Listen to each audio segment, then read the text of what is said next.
episode of One-on-One Sports, The Tape Deck. I'm your host, Matt Dowdle, and we are here to take a look forward and a look back at the things that have happened in the world of sports. So let's start with yesterday, college basketball. Let's take a look at some highlights. Number 11, Louisville versus number 7, Cincinnati. Let's just say this one came down to the wire. We're already late in the second half. Montrezl Harrell gets the ball, works his way through a double team, and puts it up for the lane.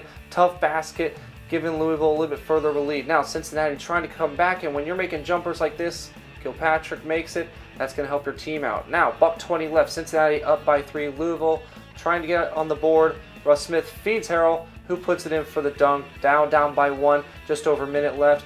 Now, a couple seconds. Rozier gives the ball back to Smith. Hits the 18-footer. Yes, he does. 2.2 seconds left. Louisville has the lead. Cincinnati wants one more shot. They're not going to get it. The deflection gives the ball to Louisville, who go on to win the game. The American Athletic Conference is looking a little bit more interesting now. Kentucky versus LSU. LSU trying to get another win against Kentucky. Kentucky trying to redeem themselves against those Tigers who put them away earlier in the season. Fast forward to under 2 minutes remaining. Well, Hickey hits a three-pointer and gives LSU the lead. 1 point over Kentucky. Fast forward, seconds left. Hickey's got the ball again. Can he get the win for LSU? No, he cannot.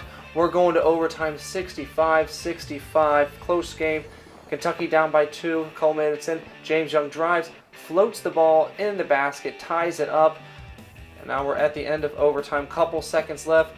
Julius Randle gets the rebound, puts it in. Just under 4 seconds. Kentucky gets the lead. And can we see LSU come back? Nope, loses the ball. Kentucky gets the W. We will not have a repeat of the loss. Kentucky's pleased to win on their home court. They got Temple coming up next. San Diego State versus New Mexico. Coach Fisher looking a little upset. We're down by 7 early, but we'll see what we can do. Cameron Burstow, though, is on the other hand. He's saying, nope, this game's going to stay in our hands for New Mexico. He gets the jumper, and then later on in the second half, gets the ball a little bit closer to the paint, little jump fadeaway, and he nails it. New Mexico up by 9. Further in the second half, couple minutes. Kendall Williams launches the 3 and nails it. New Mexico goes up by 15. Coach Fisher a little surprised by that, and New Mexico is stoked. Later on, William Bairstow gets the dunk from Kendall Williams. The two are working together to pretty much ensure New Mexico the victory, up by 21. And we all can pretty much know what's going to happen here. They're going to get the W. Coach Fisher not pleased. Great game for New Mexico. Duke versus Syracuse, arguably the favorite game of the year. Syracuse trying to come back out of the first loss. Hood puts up the 3. But Parker slams it home, making it harder for them, cushioning the lead with under 5 minutes remaining. The Duke fans are happy, but Tyler Ennis is trying to make plays. Under a minute left, feeds Mr. Christmas, gets a dunk, closes the gap to 1 point. We're down to the final possession. Ennis feeds fair, drives the lane, and is called for the offensive foul. The fans love it. Duke loves it. But Coach Boeheim, well, he is less than pleased. You can see that he is yelling at the refs, charges the court, and he is not happy. He gets a technical and then a double technical. He felt that this was a blocking foul. The refs said otherwise. Coach was ejected, kicked out of the game, and in the end, Duke gets the victory, 66-60 over Syracuse, and hands Cuse their second consecutive loss on the season. All right, well, now that we've looked at the highlights, let's talk about that last game, Duke versus Syracuse. I think the biggest storyline that we can take away from it is Jim Boeheim kind of exploding on the court and running out there, yelling at the officials and clearly throwing out some language that if you can read any lips just a little bit, you know exactly what he was saying. Moral of the story, he wasn't pleased with what was going on. He was not pleased with the questionable blocking versus charge call.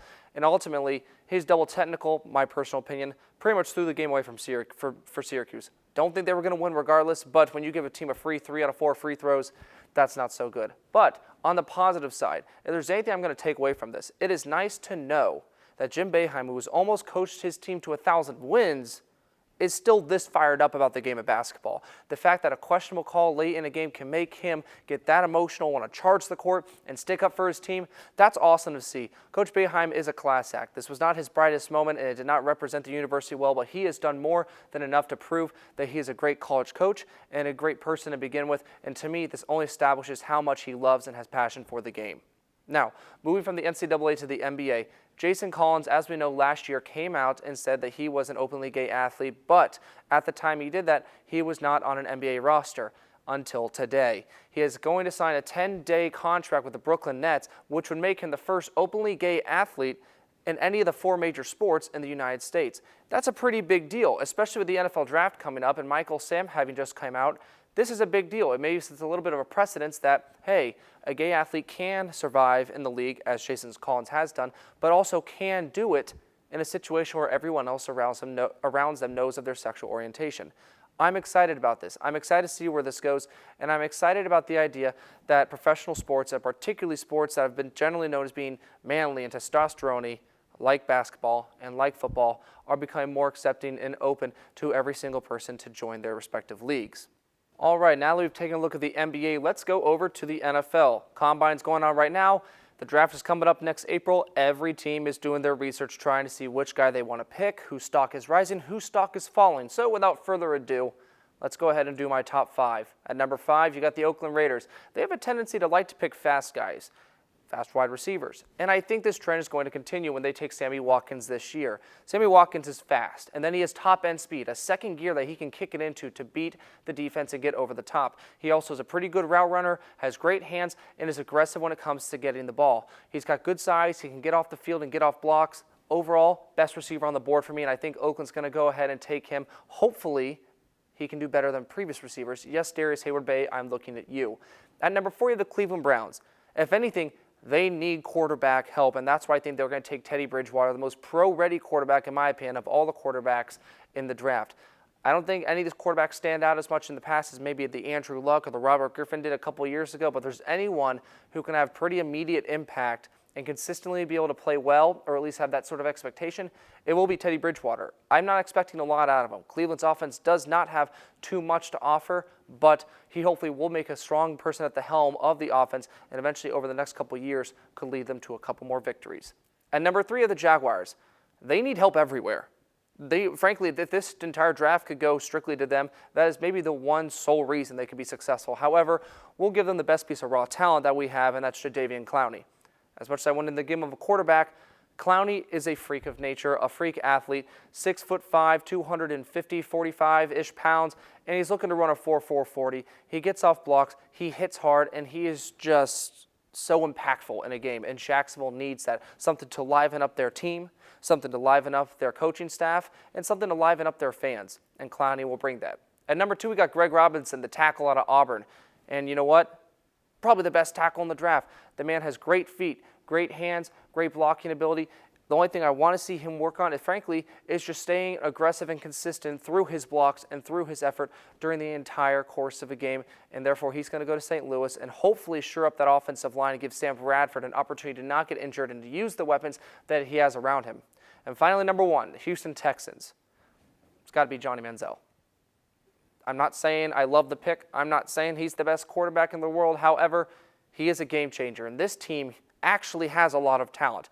Whatever happened last year, we don't want to look back on it. It was a blow-up of a season, but they do have more talent than most of the teams in these top 10, top 15 picks, and they're fortunate to have the number 1 pick. I think Manziel comes in. He's exciting. He's exciting to watch. He's electric. And the team is looking for someone to immediately bring them up, and Johnny has a chance to do that, especially if a lot of defenses don't exactly know how to game plan for him just yet. So, like I said, Johnny, number 1, we'll see if it happens. And now stepping away from the NFL draft, we're going to go ahead and go to the NFL officiating. People are discussing the idea of making the N-word a penalty in game situations. If you were to say it, player, coach, whatever it may be, the idea is that you're going to be penalized 15 yards as if it's a personal foul. Looks like this may pass. Personal thoughts? I think the rule is pretty silly. To be brutally honest. As much as I don't like that people use that word, if it's in when it's in any connotation, I don't think that's going to be a fair way to judge a game. No offense, but when you're speaking, when you're talking just to yourself or to other players, smack talking, that's a part of the game. And I'm not saying, again, that I condone using this foul language. However, I would hate to see my favorite team be penalized 15 yards and ultimately lose a game or have the game majorly affected because they were speaking, trash talking, and really had no football-related penalty. All of a sudden, we lost the game.